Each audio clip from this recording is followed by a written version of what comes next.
ओम नमः शिवाय। विश्वनाथ भगवान की जय। महाकालेश्वर भगवान की जय।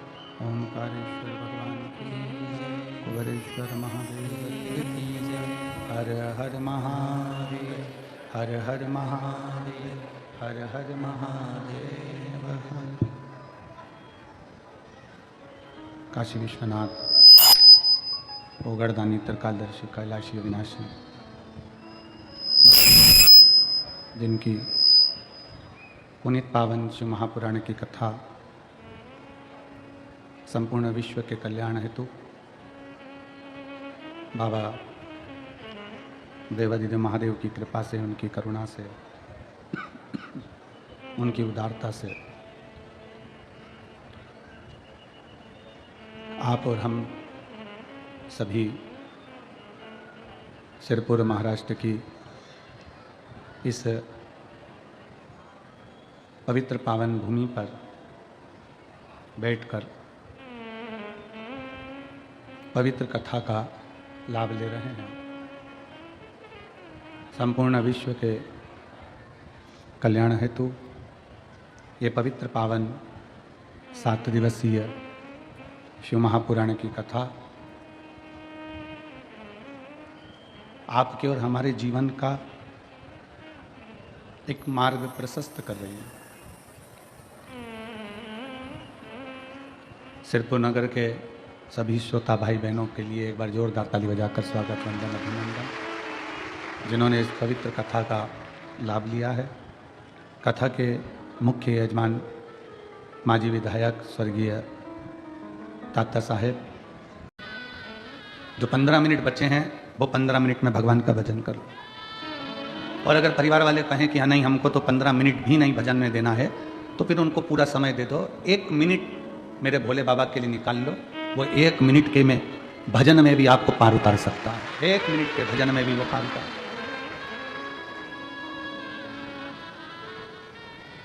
और अगर परिवार वाले कहें कि 1 मिनट भी तुम परमात्मा को मत दो, तो फिर एक काम करना, चुल्लू भर पानी में डूब मारो। अब 1 मिनट परमात्मा को 24 घंटे में से नहीं दोगे तो जिंदगी किस काम की? भगवान को दिन भर खाने में लिप्त रहो या दिन भर व्यसन में लिप्त रहो या दिन भर कमाने में लिप्त रहो, भगवान को तुम्हारा भोजन ज्यादा पसंद नहीं है। भगवान को तुम्हारा व्यसन पसंद नहीं है। भगवान को तुम्हारा दिन रात माया में, लोभ में, आसक्ति में, तृष्णा में डूबना पसंद नहीं है। भगवान को तुम्हारा दिन भर गलत गलत चीजें खाना पसंद नहीं है, भोजन पसंद नहीं है। और परिवार के लोगों को, दोस्तों को, मित्रों को, रिश्तेदारों को तुम्हारा भगवान का भजन पसंद नहीं है कि तुम भगवान का भजन करो।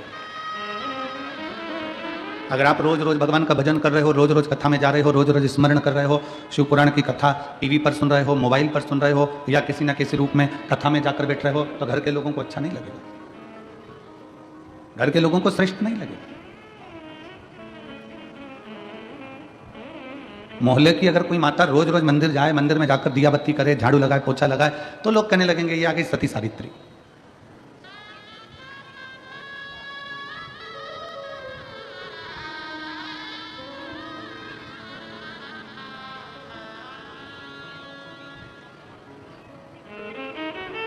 प्रतिदिन आप भगवान के मंदिर में जा रहे हो, प्रतिदिन भगवान का भजन कर रहे हो, प्रतिदिन नाम स्मरण कर रहे हो, प्रतिदिन मंत्र जाप कर रहे हो, प्रतिदिन भगवान की भक्ति में डूबे हुए हो, तो परिवार, नाते, रिश्ते, कुटुंब, कबीला इनको ठीक नहीं लगता।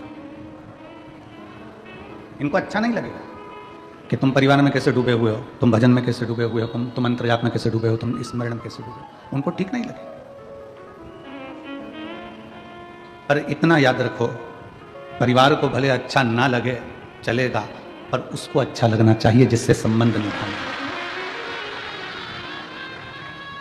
पड़ोसन तुमसे कह रही है कि तुम्हारा श्रृंगार अच्छा नहीं लग रहा, रिश्तेदार तुमसे कह रहे हैं कि तुम्हारी साड़ी अच्छी नहीं लग रही, कुटुंब वाले कह रहे हैं कि तुम्हारे गले में पड़ा हुआ हार अच्छा नहीं लग रहा है, परिवार वाले कह रहे हैं कि तुम इस श्रृंगार में, इस लहंगे में, इस कपड़े में, इस वस्त्र में, इस साड़ी में, इस पैंट शर्ट में तुम अच्छे नहीं लग रहे। पर यदि तुम्हारा पति तुमसे कह दे कि तुम बहुत अच्छी लग रही हो, तो इतना याद रखना कि दुनिया को भले अच्छे ना लगे पर उसको तो अच्छे लगे हैं ना, जिसके लिए हम सजे हैं, जिसके लिए हमने श्रृंगार किया, जिसके लिए हम सजे, उसको तो अच्छे लग रहे हैं। बस ये आत्मा का श्रृंगार हमें परमात्मा के लिए करना।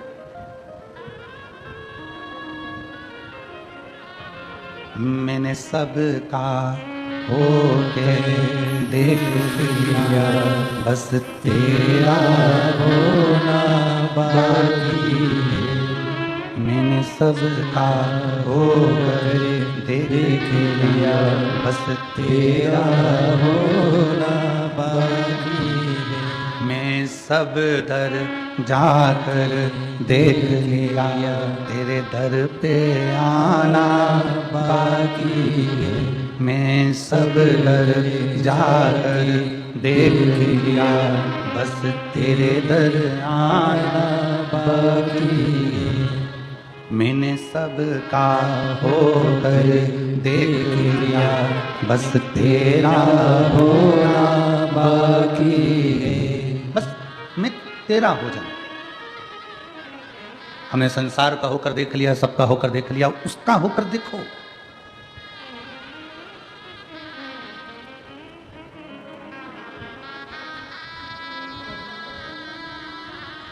काशी में एक व्यक्ति ने एक प्रश्न किया।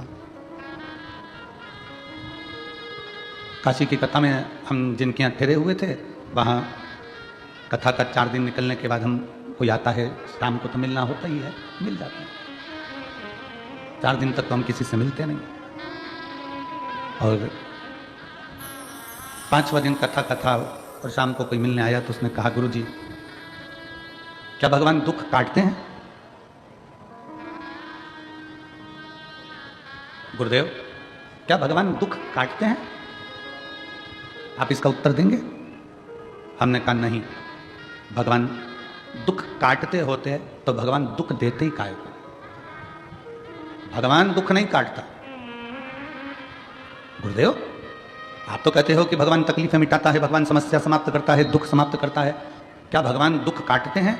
हमने कहा अगर भगवान दुख काटता तो भगवान दुख देता ही काहे? भगवान दुख नहीं काटते। शिव महापुराण की कथा कहती है भगवान का नाम और हमारा अच्छा कर्म दुख को काट देता है।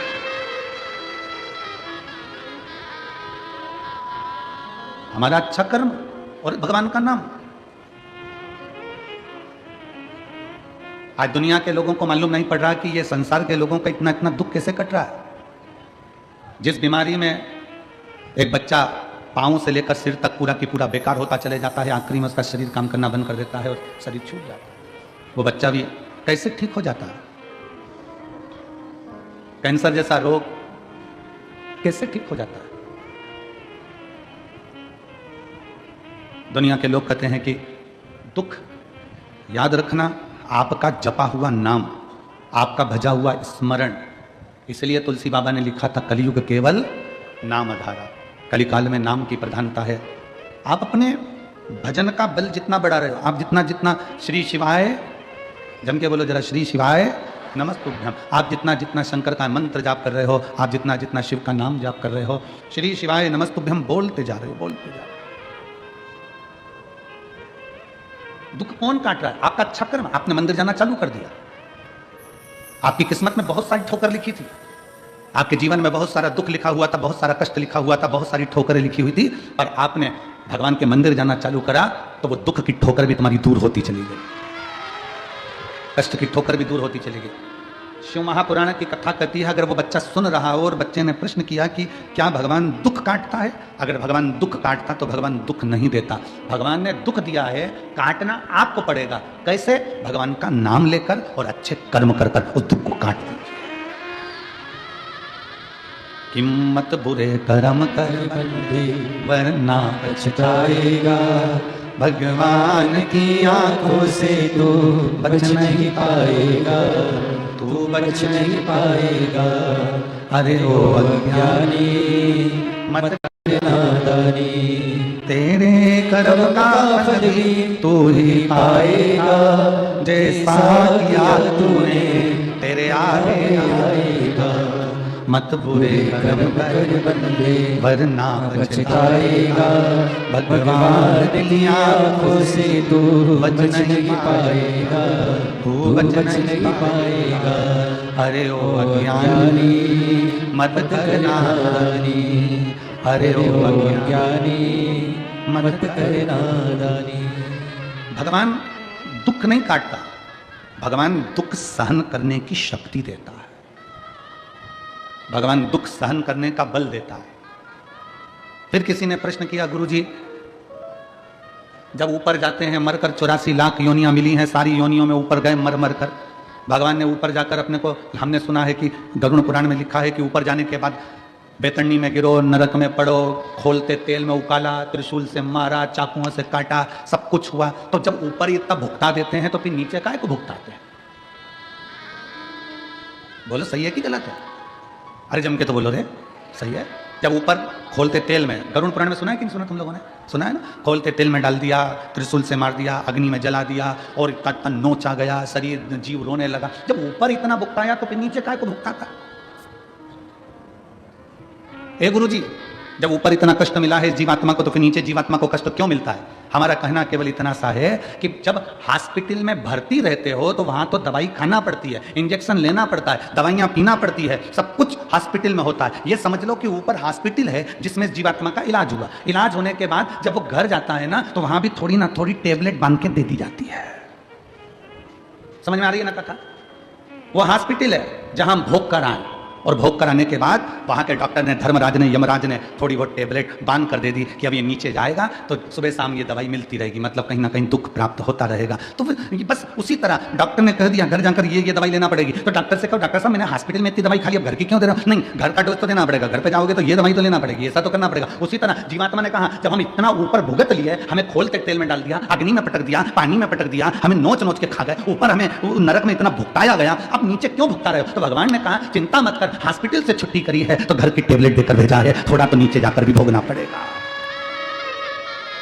थोड़ी बहुत दवाई यहाँ की भी मिली है तो वो हम भोग रहे हैं। कहीं बच्चे तकलीफ दे रहे हैं, कहीं बेटियां तकलीफ दे रहे हैं, कहीं पति, कहीं पत्नी, कहीं परिवार, कहीं नाते, कहीं कुटुंब, कहीं कबीला, ये तकलीफ देते फिर रहा है। थोड़ा थोड़ा तकलीफ हमें मिल रहा है। समझ लेना कि ये टेबलेट हमें लिख कर दी है, इसको हमें खाना पड़ेगा, चाहे तुम पानी से खा लो, चाहे तुम दूध से खा लो, चाहे मुंह सड़ा कर खा लो, चाहे प्रसन्न होकर खा लो। उसी तरह संसार में आए हो तो ये दुख जो मिल रहे हैं इसको चाहे तुम प्रसन्नता से निकाल दो, चाहे रो रो के निकाल दो, ये तुम्हारे ऊपर निर्भर है। दवाई तो खाना पड़ेगा। बस इतना याद रखो कि भगवान का नाम जितना लोगे, जितना नाम का उच्चारण करोगे, जितना जितना नाम का स्मरण करोगे, श्री शिवाय नमस्तुभ्यम। दुनिया के लोगों ने पूछा कि इस मंत्र में ऐसा क्या है, इस मंत्र में क्या है ऐसा? तो जप कर देखिए। जब से दुनिया के लोगों ने श्री शिवाय नमस्तुभ्यम जपना प्रारंभ करा, कोरोना महामारी के बाद जब भगवान शंकर के नाम का उच्चारण करना प्रारंभ करा, उसके बाद मनुष्य की दशा और मनुष्य की दिशा दोनों सुधरना प्रारंभ हो गई। मनुष्य का जीवन संवरना प्रारंभ हो गया, मनुष्य का जीवन संवरना प्रारंभ हो गया।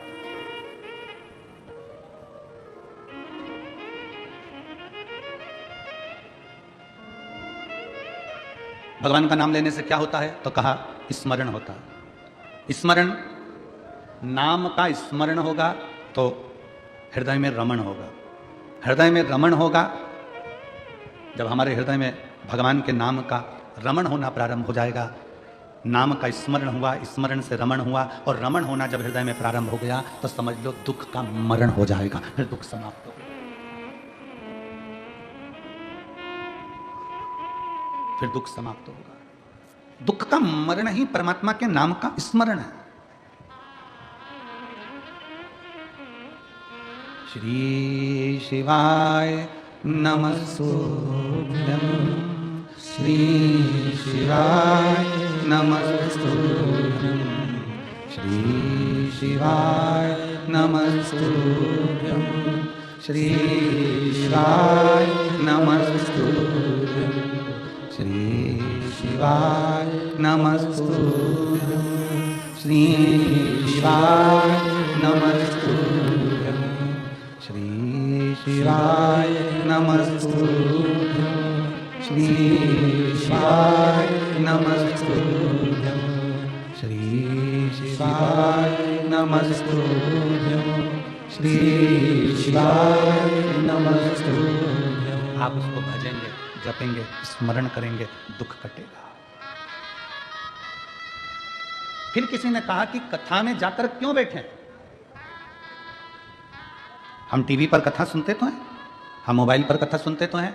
आप कहते हो कि आपके नज़दीक में 100, 150, 200, 250, 300 किलोमीटर की दूरी पर भी अगर कथा हो तो उसको ग्रहण करिए। एक तो कथा अपने क्षेत्र में हो, ये बड़ी कठिन, बड़ी मुश्किल बात है। कथा होते होते भी कहीं ना कहीं कुछ अड़चन आ जाती है, कोई तकलीफें आ जाती हैं और कैंसिल हो। अब ये भी आज ही लखनऊ में जो कथा होने वाली थी वो कैंसिल हो गई। 24 दिसंबर से जो 30 दिसंबर तक की कथा लखनऊ में थी वो कैंसिल हो गई। क्यों? क्योंकि जहाँ कथा होना थी वो प्रांगण लगभग 7-8 एकड़ का था। अब जब ये सिरपुर की कथा 60 एकड़ के प्रांगण में लगभग 100 बीघा जमीन में हो रही है तो फिर व्यवस्था भी कैसी चाहिए। 60 एकड़ का ये प्रांगण है जिसमें भक्त लोग बैठे हैं। 100 बीघा जमीन के अंदर अंदर ये पूरी व्यवस्था करी गई।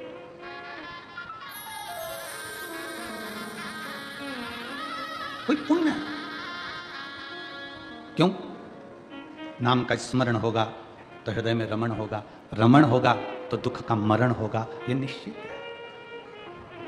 श्री शिवाय नमस्तुभ्यं, श्री शिवाय नमस्तुभ्यं, श्री शिवाय नमस्तुभ्यं, श्री शिवाय नमस्तुभ्यं, श्री शिवाय नमस्तुभ्यं, श्री शिवाय नमस्तुभ्यं, श्री शिवाय नमस्तुभ्यं, श्री शिवाय नमस्तुभ्यं। फिर किसी ने पूछा कि गुरुजी पंडाल में बैठ के कथा क्यों सुने?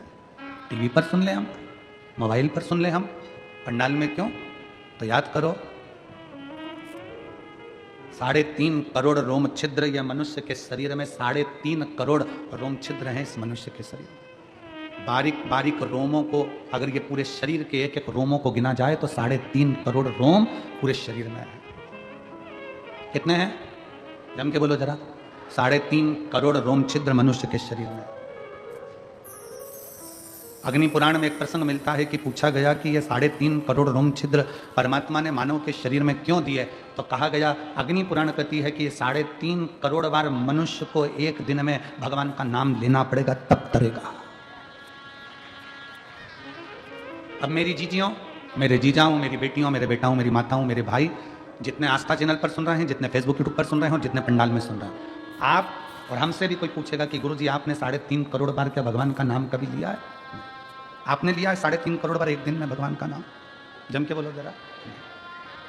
कोई संत, साधु, सन्यासी, तपस्वी भी नहीं होगा जो एक दिन में 3.5 करोड़ बार भगवान का नाम ले। तो अग्नि पुराण में आया कि ये मनुष्य तो 3.5 करोड़ बार भगवान का नाम ले ही नहीं पाएगा, फिर इसका क्या होगा? और शास्त्र कहता है जिसने 3.5 करोड़ बार भगवान का नाम ले लिया तो उसके दुख भगवान धीरे धीरे काटना चालू कर देता है। तो फिर ये 3.5 करोड़ बार बोल ही नहीं पाएगा तो इसका दुख भी नहीं कटेगा। तो फिर अग्नि पुराण ने कहा कि एक काम हो सकता है। शंकर जी बोले पार्वती से, पार्वती 3.5 करोड़ बार कोई अकेला बैठ कर नाम नहीं ले सकता, तो कथा के मंडप में जाकर बैठ जाए। जब कथा के मंडप में किसी नाम का उच्चारण होगा, सब एक साथ बोलेंगे, ताली भी बजाएंगे, वो अक्षर जब एक एक के मुंह से निकलेगा, आपस में टकराएगा, छाड़ छाड़ हो जाएगा, तो 3.5 करोड़ रोम छिद्र में समा जाएगा और उसका कल्याण होगा। अब लोग कहते हैं महाराज जी लोग पंडाल में कथा सुनने के लिए आते हैं तो इनका दुख क्यों कट जाता? कैसे कट जाता? इनका दुख कटता कैसे है? उसका केवल एक कारण है कि आपके मुख से श्री शिवाय नमस्तुभ्यं, श्री शिवाय नमस्तुभ्यं, श्री शिवाय नमस्तुभ्यं, श्री शिवाय नमस्तुभ्यं, श्री शिवाय नमस्तुभ्यं, श्री शिवाय नमस्तुभ्यं। जब आप नाम का उच्चारण करते हो, आपके मुख से शब्द निकलता है, वो टकराता है। अभी इसका कोई प्रमाण है कि शब्द टकराता है? उसका प्रमाण है गीता जी का उपदेश। गीता का उपदेश कुरुक्षेत्र के मैदान में भगवान कृष्ण ने अर्जुन को गीता सुनाई। बोलो सुनाई कि नहीं सुनाई? अर्जुन को जो कुरुक्षेत्र के मैदान में गीता सुनाई, वो गीता का ज्ञान जो भगवान कृष्ण ने अर्जुन को दिया, अर्जुन को बोले भगवान कृष्ण गीता, उस गीता का उपदेश जब भगवान कृष्ण ने दिया तो वो गीता बोलने पर भगवान के मुख से जो शब्द निकले, वो शब्द आज भी कुरुक्षेत्र की भूमि पर घूम रहे हैं। इसलिए वहां पर बड़े बड़े रिसर्च सेंटर लगाए गए कि भगवान ने जो ध्वनि में बोला था वो ध्वनि पकड़ना है और उन अक्षरों को पकड़ना है। उसी अक्षरों को पकड़कर हमारे वेद और शास्त्र ये गीता का ज्ञान देते हैं। अक्षर जो तुम बोलते हो वो वायुमंडल में हमेशा रहते हैं, वो गूंजते रहते हैं, वो कभी समाप्त नहीं होते।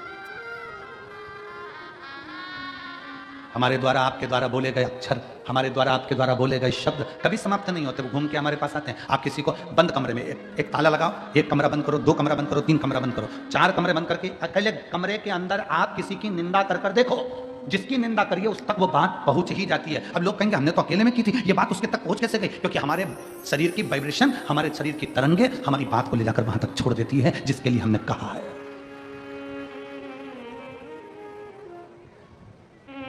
हमारे शरीर की वाइब्रेशन, हमारे शरीर की तरंगे वहां तक ले जाकर छोड़ देती है जिसके लिए हमने शब्द कहा। आप किसी को गाली देकर देखो, चलो जाने तो आपका कोई नौकर हो ना, आप अपने घर पे बैठ के नौकर कोई कुछ अपशब्द करके देख ले, नौकर नहीं है वहां पर, परंतु उस नौकर को मालूम पड़ जाएगा कि मेरे सेठ के मुख में, मेरे सेठ ने मेरे लिए कुछ कहा, मेरे सेठ के दिमाग में कुछ चल रहा है। हमारी वाइब्रेशन बता देती है, हमारी तरंगे बता देती है। इसलिए शिव महापुराण की कथा कहती है अच्छा विचार करिए, अच्छा सोचिए। अगर कोई तुम्हारा दुश्मन है ना, उसके बारे में अच्छा सोचना चालू करो। एक दिन वो दुश्मन तुम्हें सुंदर माला लाकर ना दे, तुम्हारे को गुलाब का फूल लाकर ना दे, तुम्हारे लिए गुलदस्ता लाकर ना दे, तो कहना जो दुश्मन है उसके लिए अच्छा सोचना प्रारंभ करो। श्रेष्ठ सोचो। बहू सास की दुश्मन नहीं है, सास बहू की दुश्मन नहीं है। अगर बहू की दुश्मन होती सास तो अपनी रकम तुड़वाकर बहू को ना देती शादी के पहले, शादी के समय पर। अगर सास तुम्हारी दुश्मन होती तो 1-2 लाख रुपए शादी में खर्च नहीं करती, 5-5, 10-10 हजार की साड़ियां लहंगा तुमको नहीं दिलाती अगर तुम्हारी दुश्मन होती तो। और बहू अगर तुम्हारी दुश्मन होती तो वो अपना घर छोड़कर तुम्हारे घर में नहीं आती तुम्हारी गुलामी करने के लिए। ना सास बहू की दुश्मन है, ना बहू सास की दुश्मन है। ये दोनों रहते रहते एक दूसरे से बोलते नहीं, अपशब्द नहीं बोलते, पर अंदर ना जाने कैसे कैसी अंटी पालते रहते हैं। अंदर की वाइब्रेशन ऐसी कर लेते हैं, मम्मी ने ऐसा कर लिया, पापा ने ऐसा कर लिया, अंदर से सोच रहा है तो वो वाइब्रेशन तुम्हारी सास तक पहुंचती है, सास की वाइब्रेशन बहू तक पहुंचती है और दोनों का मनमुटाव आपस में चालू हो जाता है। और एक दिन ये होता है कि घर में अलग अलग हो जाते हैं। ये हमारे शरीर की वाइब्रेशन है, ये हमारे शरीर का विचार है, ये हमारी दृष्टि है। आप अच्छा सोचो ना। एक स्त्री, एक पत्नी रोज पति पर शंका करती है, रोज प्रतिदिन शंका करेगी, मन में शंका भरा गई तो शंका करती रहेगी, शंका करती रहेगी, शंका करती रहेगी, शंका करती रहेगी। आखिर में पति को मालूम पड़ जाएगा कि ये शंका कर रही है। पति शंका करेगा तो मालूम पड़ जाएगा कि पत्नी शंका कर रही है। ये हमारी वाइब्रेशन है, हमारे शरीर की जो वहां तक पहुंचा दी। ये हमारे शरीर की वाइब्रेशन है जो वहां तक पहुंच रही। शिव पुराण कहती है अच्छा सोचो। जब हम भगवान का नाम जाप करते हैं तो वो मंत्र टूटता है जब आपस में टकरा कर। तो जितने शिव भक्त यहाँ बैठकर कथा का तत्व ग्रहण कर रहे हैं, लाखों शिव भक्त भगवान शंकर की कथा सुन रहे हैं। कोई टीवी के माध्यम से, कोई मोबाइल के माध्यम से कथा सुन रहा है, और जब वो भी मंत्र का जाप करता है तो उसकी वाइब्रेशन उस तक पहुंचती है और उन सबका कल्याण हो जाता है, जो चाहे टीवी पे सुने चाहे मोबाइल पर सुने।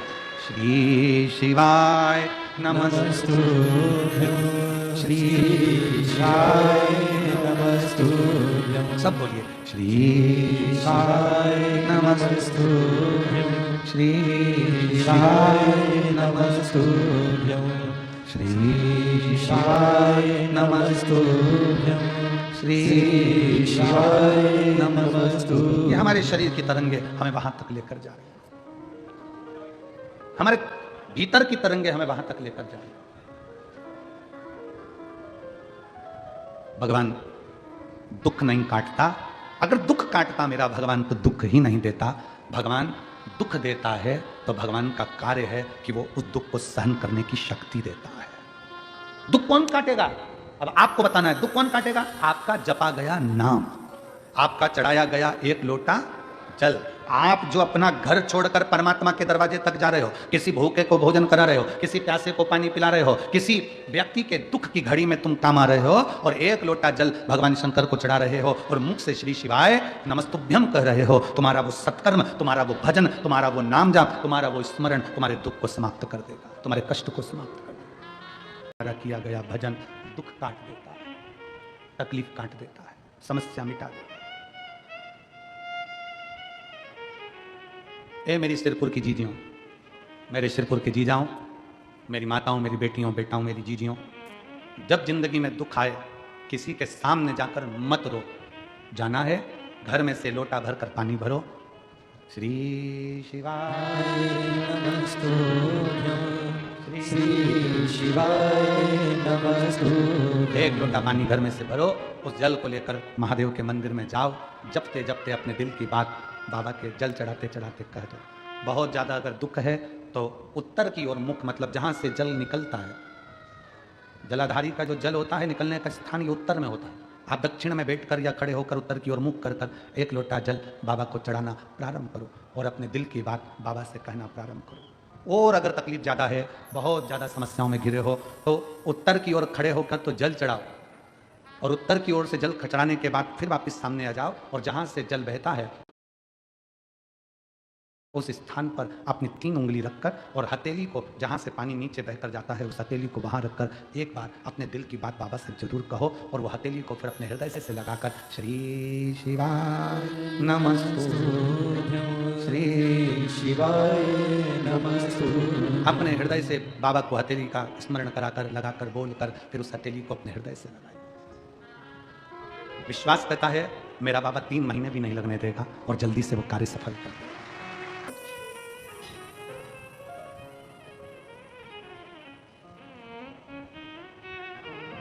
आपकी शिव भक्ति आपकी भगवान शंकर की अविरल भक्ति शिव के करीब में ले जाती है। जले दुनिया के लोग, जलने वाले, आप शब्द कहने वाले कहते रहें,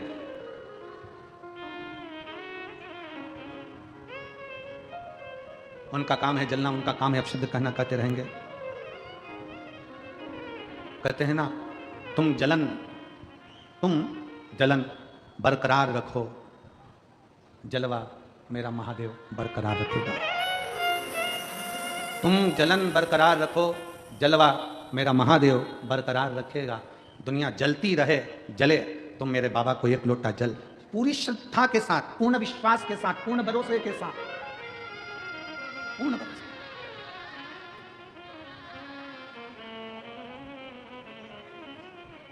एक दीदी ने लिखा अपने पत्र में, कल हम पत्र पढ़ रहे थे, उसमें पत्र में लिखा था, हम साउथ में रहते हैं, हम दक्षिण में रहते हैं और हमारे कर्नाटक में, हमारे साउथ में, हमारे इधर मंदिर के अंदर महिलाओं को नहीं जाने देते, तो हम जल चढ़ाने कैसे जाएं? साउथ में हमें मंदिर के अंदर जल चढ़ाने नहीं जाने देते, तो हम कैसे जाएं? तो मेरा उन दीदियों से निवेदन है, मंदिर में जल चढ़ाने का मना करते हैं, बेलपत्री के पेड़ के नीचे तो जल चढ़ाने का मना नहीं करते, उसके नीचे चढ़ाएं। और अगर बेलपत्र के पेड़ के नीचे जल चढ़ाने का मना करें तो अपने घर के बगीचे में मिट्टी को थोड़ा सा ऊंचा करिए, शिवलिंग जैसा निर्माण करिए, जल चढ़ा दीजिए, फिर अलग से एक लोटा जल और चढ़ा दीजिए, तो वहीं विसर्जन भी हो जाएगा और जल भी चढ़ जाएगा। दिल मन चंगा तो कठोते में गंगा। शिव की आश्रितता ग्रहण।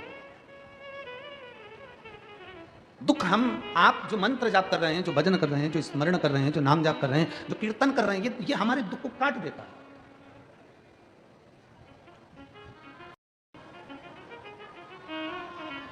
और जब हम भगवान के मंत्र का स्मरण करें तो दुख क्यों ना कटे।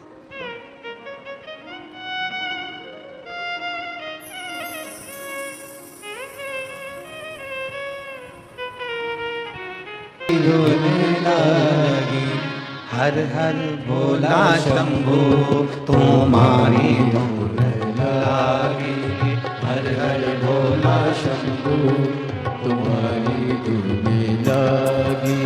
पार्वती का प्यारा तुम्हारी धुन लागी, पार्वती का प्यारा तुम्हारी धुन लागी। थारी धुन लागी भोला, थारी धुन लागी, थारी धुन लागी भोला, थारी धुन लागी, थारी धुन लागी भोला, थारी धुन लागी, थारी धुन लागी भोला, थारी धुन लागी। ओ हर हर भोला शंभो तुम्हारी धुन लागी, हर हर भोला शंभो तुम्हारी धुन लागी। पार्वती का प्यारा तुम्हारी धुन लागी, पार्वती का प्यारा तुम्हारी धुन लागी। थारी धुन लागी भोला, थारी धुन लागी, थारी धुन लागी भोला,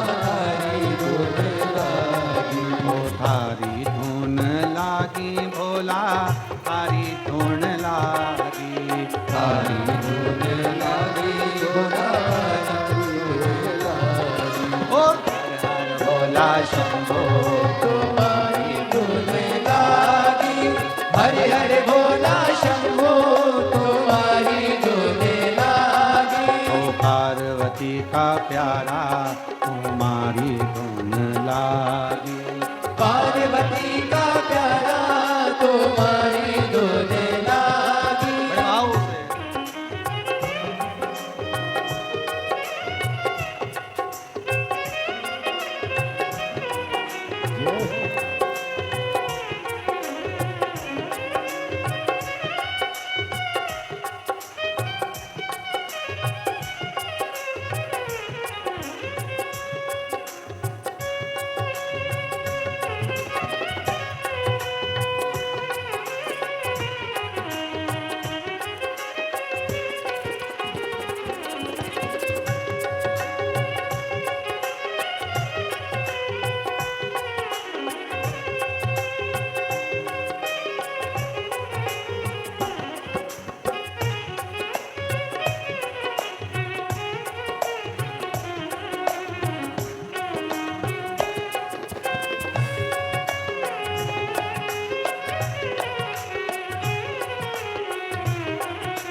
तुम्हारी धुन लागी।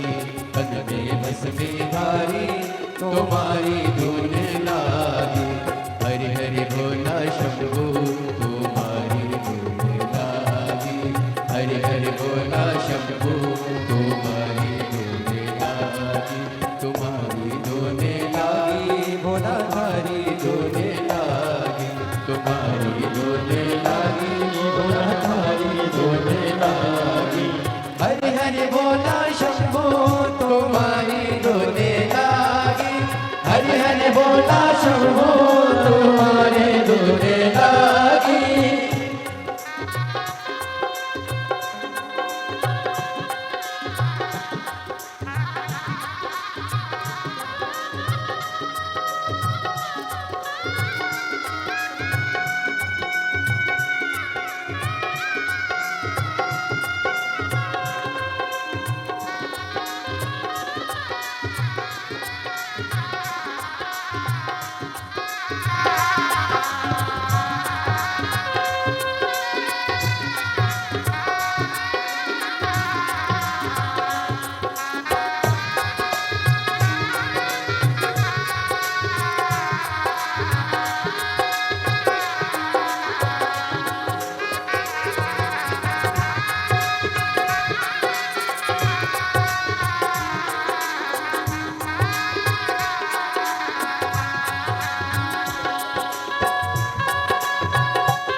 चंद्राधारी तुम्हारी धुन लागे, शीश पे चंद्राधारी तुम्हारी धुन लागे, गले में सर्पधारी तुम्हारी धुन लागे, गले में सर्पधारी तुम्हारी धुन लागे।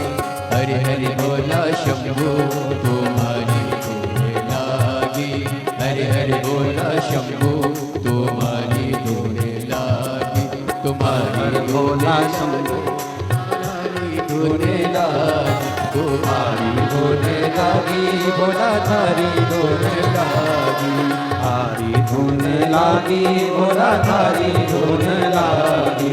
हर हर भोला शंभू तुम्हारी धुन लागी, हर हर भोला शंभू तुम्हारी धुन लागी, हर हर भोला शंभू तुम्हारी, हर हर भोला शंभू तुम्हारी धुन लागी।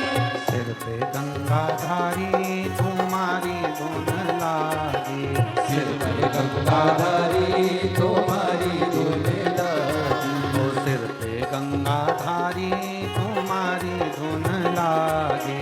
सिर पर गंगाधारी तुम्हारी धुन लागी, ओ हर हर भोला शंभू तुम्हारी धुन लागी। हरि हरि भोला शंभो तुम्हारी धुन लागी, ओ पार्वती का प्यारा तुम्हारी धुन लागी। पार्वती का प्यारा तुम्हारी धुन लागी, ओ पार्वती का प्यारा तुम्हारी धुन लागी। ओ पार्वती का प्यारा तुम्हारी धुन लागी, ओ पार्वती का प्यारा तुम्हारी धुन लागी। ओ पार्वती का प्यारा तुम्हारी धुन लागी। महादेव शिव उदार हैं, करुणा सागर हैं, दया सागर हैं। दुख आपका अच्छा कर्म, आपका मंत्र जाप, आपका स्मरण दुख को काट देगा। कभी कभी हमारी कुछ गलतियां ऐसी होती हैं जिसके कारण हमको दुख भोगना भी पड़ता है।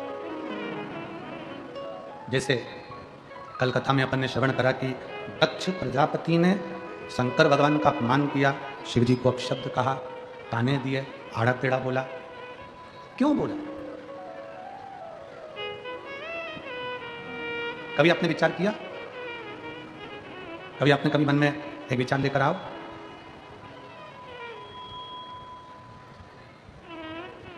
कई लोग कहते हैं गुरुजी हम दिन रात भगवान का भजन करते रहते हैं, दिन रात हम भगवान को पुकारते रहते हैं, दिन रात हम भगवान की भक्ति करते रहते हैं।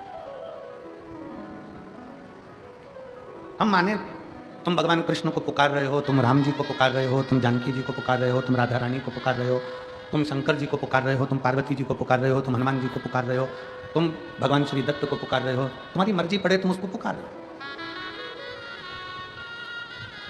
24 घंटे माला पकड़कर बैठे हो, किसको पाने के लिए? तो कि मदन मोहन हमको मिलेंगे, भगवान हमको मिलेंगे। परशु महापुराण की कथा कहती है मद और मोह ये दोनों जाएगा तब तो मदन मोहन आएगा। जब मद और मोह ही नहीं जाएगा तो मदन मोहन कहां से आएगा? हमारे भीतर का अहंकार जाए, हमारे भीतर की अहमता जाए, हमारे भीतर का लोभ जाए, तृष्णा जाए, तब भगवान अंदर।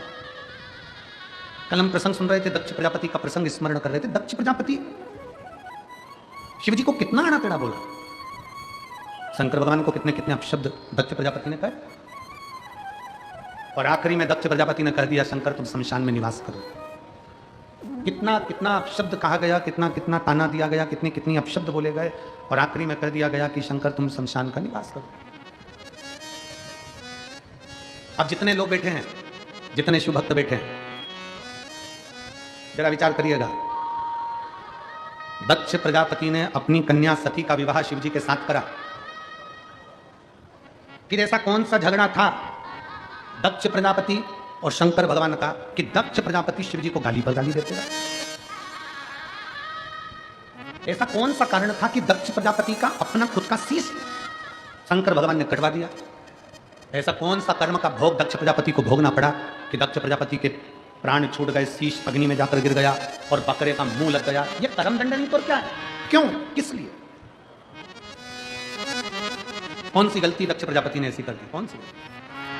फिर निवेदन है जो पहले कहा, आज फिर कह रहा है कि मत बुरे कर्म कर बंदे वरना पछताएगा, सब बोलो सब, वरना पछताएगा। और भगवान भगवान की आंखों से तू बच नहीं पाएगा, तू बच नहीं पाएगा। कौन सा कर्म दक्ष प्रजापति ने कर दिया था जिसके कारण बस दक्ष प्रजापति शंकर के द्रोही हो गए थे?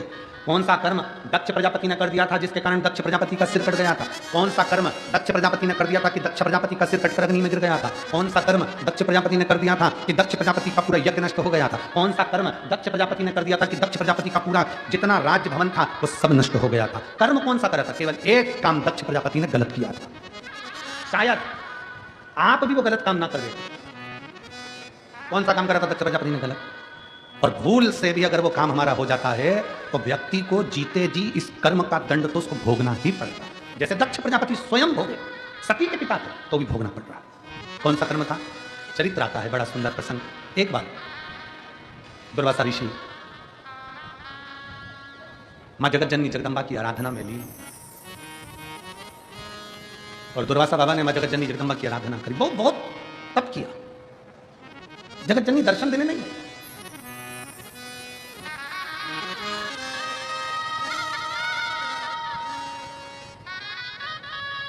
और मेरे आने में बुलाने में क्या कमी रह गई? बदले की सब हो गया।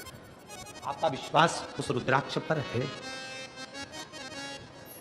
हम तो निवेदन करेंगे कभी भी सीहोर आओ, कुबेरेश्वर बाबा की धरा पर आओ ना, तो कम से कम 2-3 दिन लेकर आया करो।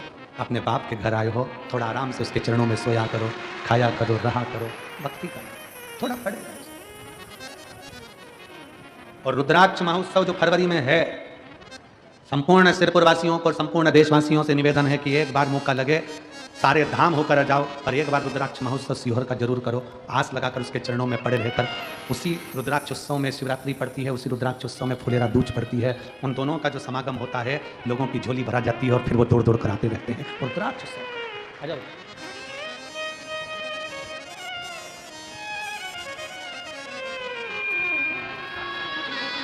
राजपाल कोमल सिंह सिसोदिया, आपने हिम्मत नहीं हारी बाबू, उसका बजाय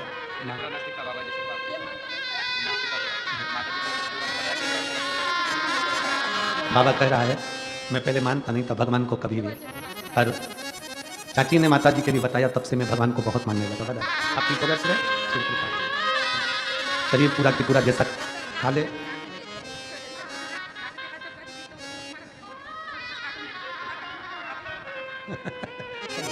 एक बार दुआ प्रणाम प्रणाम।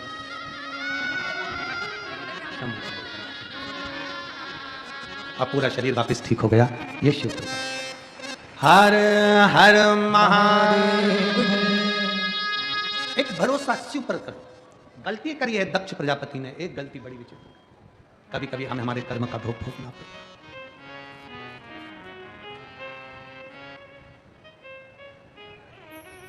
क्या गलती कर गए दक्ष प्रजापति? दुर्वासा जी ने माता जगदम्बा जगतजननी भवानी दुर्गा महारानी का तब साधना करी, भजन किया, कीर्तन किया। तब साधना करने पर दुर्वासा बाबा को भगवान मां जगतजननी का दर्शन नहीं हुआ। दुर्वासा जी को मां जगदम्बा का दर्शन ही नहीं। मां जगतजननी का दर्शन नहीं हुआ, नहीं तो खुल गए। तब साधना से उड़ गए, विचार किया मुझे मां का दर्शन नहीं हुआ। अब की बार दुर्वासा ऋषि ने विचार कर लिया, अब जब तक मुझे मां दुर्गा का दर्शन नहीं होता, हजारों वर्ष की तप साधना लग जाए तब करूंगा, पर उठूंगा नहीं। लग जाए हजारों वर्ष लगना हो लगना। और मैं यजमान परिवार पाटिल जी आपको बहुत साधुवाद देता हूं कि हजारों वर्ष लग जाते हैं लोगों को तप साधना करने में, तब भगवान का दर्शन होता है। आपके भी पूर्वजों के कोई पुण्य प्रबल हुए होंगे तो यजमान पर आपने शिव पुराण कर लेंगे। साधुता है आपको, बहुत बहुत साधु, बहुत साधु, उसके लिए बहुत साधु।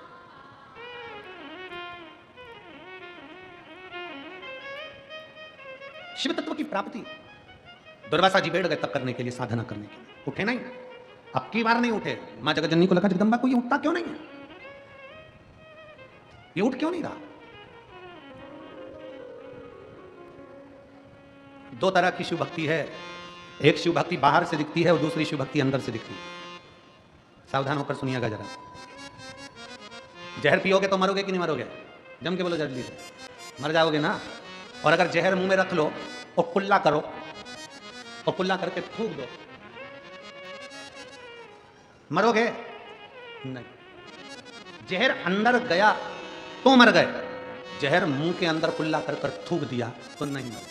बाहर रह गया जहर तो मरे नहीं हो, अंदर जाता तो मरते। जहर अंदर गया तो मर गए। उसी तरह शिव महापुराण अंदर गई तो तर गए, तो तरे हो। जहर अंदर जाता तो मरते हैं ना। जहर मुंह के अंदर कुल्ला कर रहे हो, थूक रहे हो, वो होते हैं ना, कोई कहे कि साहब भगवान हमारी नहीं सुनता, भगवान हमारी नहीं सुनता। कारण क्या है? क्योंकि तुमने जहर को कुल्ला करा है। शिव पुराण को तुमने सुना नहीं है, अंदर उतारा नहीं है। केवल शिव पुराण को तुमने यहाँ से सुना, यहाँ से निकाल दी, बची कुची थी, कपड़ा में झटकार दी, सिर पे पल्लू मल्लू धर के गए थे। थोड़ी थोड़ा निकलते निकलते पानी की बोतल ले ली, किसी ने दी, कोई ने बिस्कुट ले लिया, कोई ने दिया। अपन ने अपना खूब प्रेम से अपना पानी बचा बचा के रख लिया, दूसरे का पानी पी गए।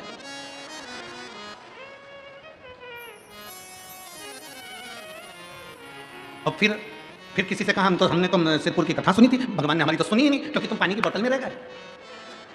दिल के अरमान आंसुओं में बह गए और तुम पानी की बोतल में रह गए।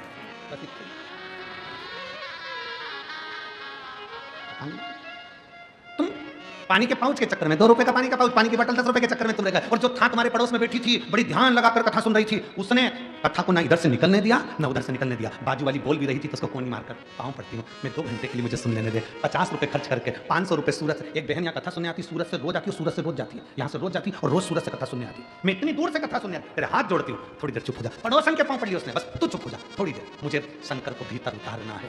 जहर का कुल्ला कर कर थूकोगे नहीं मरोगे, जहर अंदर जाएगा तो मरोगे। उसी तरह शिव पुराण केवल बाहर से सुन ली, थोड़ी निंदा कर दी, थोड़ा सुन लिया, थोड़ा ऐसा बोल दिया, वैसा बोल दिया, सबके चक्कर में पड़े रहे। शिव पुराण पूरी हो गई, आज 5वां दिन हो जाएगा, कल 6वां दिन हो जाएगा, परसों दिन सियोर वाला महाराज दुबई के लिए निकल जाएगा, कथा पूरी हो।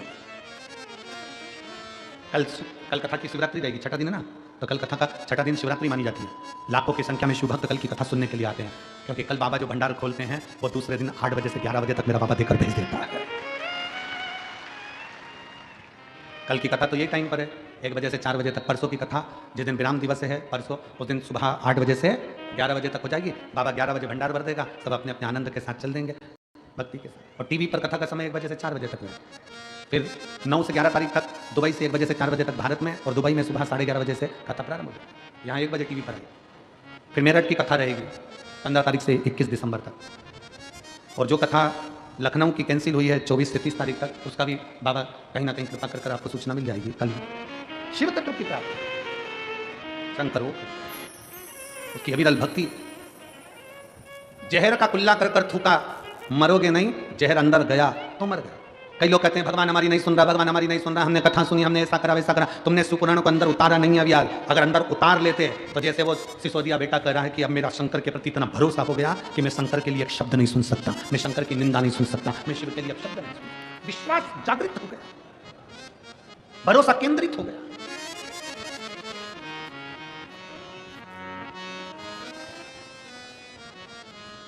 मुख में भर लिया जहर, कुल्ला कर कर थूक दिया, कौन असर कर रहा है? शिव महापुराण की कथा सुन ली, अंदर तो उतारी नहीं, कौन असर कर रही है? महाराज, शंकर को ढूंढना पड़ता है, शिव को ढूंढना पड़ता है। शंकर को जितना चाहोगे दिल से, शंकर को उतना ढूंढो, उतना ढूंढो। तुम्हारी सोने की चूड़ी, तुम्हारी सोने की अंगूठी अलमारी में रखी थी, कहीं खो गई, क्या करोगे? बोलो बोलो जम के बोलो जरा, क्या करोगे? ढूंढोगी कि नहीं ढूंढोगी? अरे बोलो तो जम के। सोने की चूड़ी अलमारी में रखी थी, मेरी अंगूठी रखी थी, कहाँ चली गई? अलमारी में सब देखा, अलमारी को ऊबड़ कबड़ सब कर ली तुमने, नींद मिल रही, तो फिर क्या करोगे? अलमारी के कपड़ों को बाहर पटकोगे कि नहीं पटकोगे? बोलो तो सही। अरे जम के तो बोलो, पटकोगे ना? अलमारी के कपड़ों को बाहर निकालोगे, अलमारी को खोल कर देखोगे, कहाँ है सामान, निकालोगे, मेरी सोने की चूड़ी नहीं मिल रही। फिर पलंग पेटी, बिस्तर, चद्दर, गादी, तकिया सब दूर देखोगे, कचरा उठाकर बाहर कर दो। टेंशन, बच्चे कह रहे हैं मम्मी मम्मी, बच्चों को धो दिया, चुप, मेरी सोने की चूड़ी, मेरी सोने की चूड़ी नहीं मिल रही, भटक रहा है, चिड़चिड़े हो गए, गुस्सा आ गया, मन स्थिर नहीं है, चाय बनाने में मन नहीं लग रहा, न शक्कर की जगह नमक डाल दिया, स्थिरता नहीं। सास ने पूछा पागल हो गई है, नमक की चाय पिला रही, मेरी सोने की चूड़ी। अलमारी का सामान निकाल दिया, पलंग पेटी पर से गद्दा चादर सब हटाकर देख लिया, सोने की चूड़ी नहीं मिल रही। कितनी बेचैनी है अंदर दिल में, कितनी बेचैनी है, क्योंकि सोने की चूड़ी नहीं मिल रही। इतनी ही बेचैनी तुम्हें शंकर से मिलने की होना चाहिए, बस वो मिल नहीं रहा। वो मिल और तुझसे मिलने के लिए तेरी कसम, तुझसे मिलने के लिए तेरी कसम,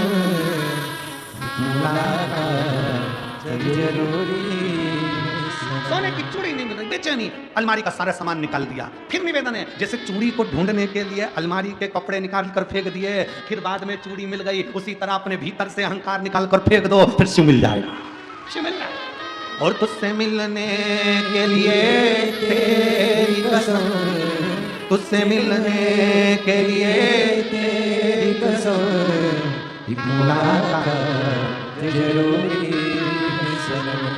उससे मिलन हो जाए, केवल मिलन। सोने की चूड़ी नहीं मिल रही, अलमारी खाली, सामान फेंक दिया, बेडशीट फेंक दी, गद्दा देख लिया, बेचैनी होने लगी, दिल नहीं लग रहा, बच्चों को कूट दिया, सास को नमक की चाय पिला दी, बेचैनी, सब्जी लेने में मन नहीं, काम में मन नहीं, 2 दिन से तो डेंटिंग पेंटिंग भी नहीं करी, रोज 15 मिनट तक कांच के सामने खड़ी होकर डब्बा भरती थी, अब डब्बा भी नहीं भर रही, डब्बा भी नहीं भर रही, पेंसिल से लाइन खींचती, फिर धीरे धीरे वो उसको पोतती, पूरा डब्बा भरती, और डब्बा भी क्यों? मेरी सोने की बेचैनी अंदर से। खानो नहीं भावे मने, पीनो नहीं भावे, दौड़ दौड़ मन चूड़ी जावे, चूड़ी सुहा नहीं रहा, कुछ भी नहीं सुहा। जैसे चूड़ी को ढूंढने की बेचैनी है, अलमारी खाली कर दो, चूड़ी ढूंढो, मिलेगी जरूर। उसी तरह मन की अलमारी अहंकार से खाली कर दो, शिव मिलेगा जरूर, प्राप्त जरूर होगा। बेचैनी तुझसे मिलने के लिए तेरी कसम, तुझसे मिलने के लिए तेरी कसम, एक मुलाकात जरूरी है। बेचैनी भीतर से बढ़ाओ, परमात्मा से मिलने की बेचैनी बढ़ाइए कि शिव मिल क्यों नहीं रहा, मुझे क्यों मिल नहीं रहा, सबके दुख काट रहा है, मेरे दुख क्यों नहीं कट, सबके दुख कट रहे हैं तो मेरा क्यों नहीं कट रहा, सबकी तकलीफ मिट रही, मेरा क्यों नहीं मिट रहा, सबके कष्ट दूर हो रहे हैं तो मेरा कष्ट क्यों नहीं दूर हो रहा। मतलब मैं सही से ढूंढ नहीं पा रही हूं, मेरे शंकर से मैं मिल नहीं पा रही।